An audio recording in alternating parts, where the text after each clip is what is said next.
नमस्कार, आप देख रहे हैं सिटी पोस्ट। मैं हूं अभिषेक मिश्रा। बिहार में इन दिनों एक कयास बहुत आम हो गए हैं कि नीतीश कुमार और बीजेपी के रिश्ते तल्ख हैं, लेकिन ये सफाई लगातार दी जाती रही है कि रिश्ते सामान्य हैं। बीजेपी और जेडीयू के बीच के रिश्तों में कोई खटास नहीं आई है, लेकिन खटास दिखी है।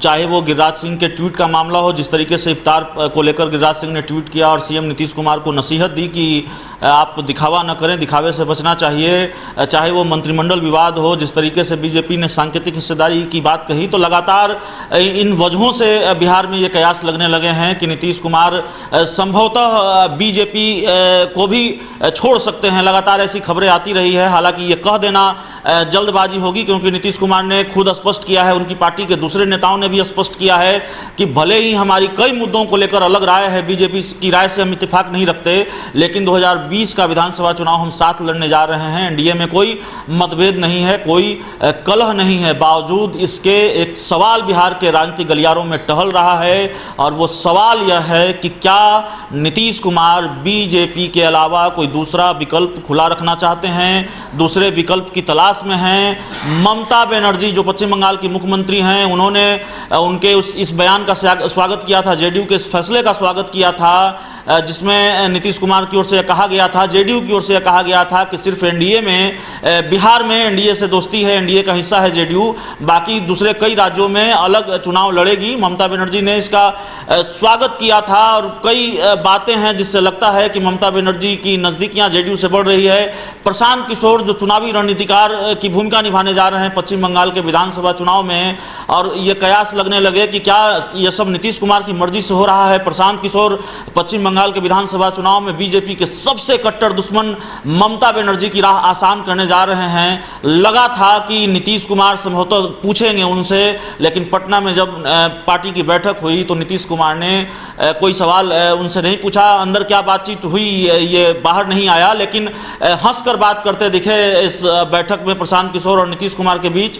तब भी ये कयास लगे कि संभवतः प्रशांत किशोर जो कर रहे हैं वो नीतीश कुमार की मर्जी से कर रहे हैं, और ये सवाल और मजबूत हो चला है कि क्या ममता बनर्जी और नीतीश कुमार के बीच नज़दीकियां बढ़ रही है। ये सवाल इसलिए है क्योंकि जेडीयू प्रवक्ता अजय आलोक ने जब इस्तीफा दिया तो ये कहा कि पार्टी की विचारधारा से मेरी विचारधारा मेल नहीं खा रही है, इसलिए मैं इस्तीफा दे रहा हूं। तब यह स्पष्ट नहीं हो सका था कि अजय आलोक ने ये क्यों लिखा है, अजय आलोक ने ये क्यों कहा है, और अपने इस्तीफे की वजह ये क्यों बताई है, लेकिन अब बिल्कुल स्पष्ट है। अजय आलोक ने बातचीत की है मीडिया से, मीडिया रिपोर्ट्स के हवाले से उनका बयान सामने आ रहा है। उन्होंने कहा है कि पश्चिम बंगाल को मिनी पाकिस्तान बनाने की कोशिश हो रही है। ममता बनर्जी को लेकर मैंने ट्वीट किया था, मैंने कहा था कि मिनी पाकिस्तान न बनाए, नसीहत दी थी, गुजारिश की थी कि पश्चिम बंगाल में हिंसा को रोकिए, मिनी पाकिस्तान बनने से रोकिए। उसको लेकर पार्टी के अंदर नाराज़गी थी, मेरे बयान से नाराज़गी थी। पार्टी के बड़े नेताओं ने मुझे कहा कि पश्चिम बंगाल पर बोलने की ज़रूरत नहीं है, पश्चिम बंगाल पर हाथ डालने की ज़रूरत नहीं है। जाहिर है, जब मेरे बयान से नाराज़गी थी, मेरी विचारधारा पार्टी की विचारधारा से मेल नहीं खा रही थी, तो मैंने इस्तीफा दे दिया। तो ये सवाल इसलिए है कि आखिर क्यों, जब जेडीयू के सबसे महत्वपूर्ण सहयोगी बीजेपी की कट्टर दुश्मन है ममता बनर्जी, उनके खिलाफ बोलने पर अपने प्रवक्ता को क्यों कह सकते हैं कि हटा दिया गया, फिर इस्तीफा देने के लिए मजबूर किया गया। ममता के खिलाफ जेडीयू क्यों नहीं बोलना चाहती, जेडीयू का सॉफ्ट रुख क्यों है, नीतीश कुमार का सॉफ्ट रुख क्यों है, यह सवाल अपने आप में भी बड़ा सवाल है। और इसी सवाल से ये कयास लग रहे हैं कि क्या नीतीश कुमार ममता बनर्जी के रूप में एक विकल्प खुला रखना चाहते हैं, तृणमूल कांग्रेस के रूप में एक विकल्प खुला रखना चाहते हैं। इसलिए सॉफ्ट रुख है जेडीयू का ममता बनर्जी को लेकर। और जिस तरीके से ममता बनर्जी के खिलाफ जेडीयू पूर्व प्रवक्ता अजय आलोक ने ट्वीट किया, उसके बाद उनको इस्तीफा देना पड़ता है। तो ये तमाम सवाल है, ये तमाम तरह की बातें हैं, जिससे बड़ी बात निकलकर सामने आ रही है, बड़ा सवाल निकलकर सामने आ रहा है कि क्या नीतीश कुमार ममता बनर्जी से कह सकते हैं दोस्ती गांठने की फिराक में हैं, उनकी नज़दीकियां बढ़ रही हैं ममता बनर्जी से।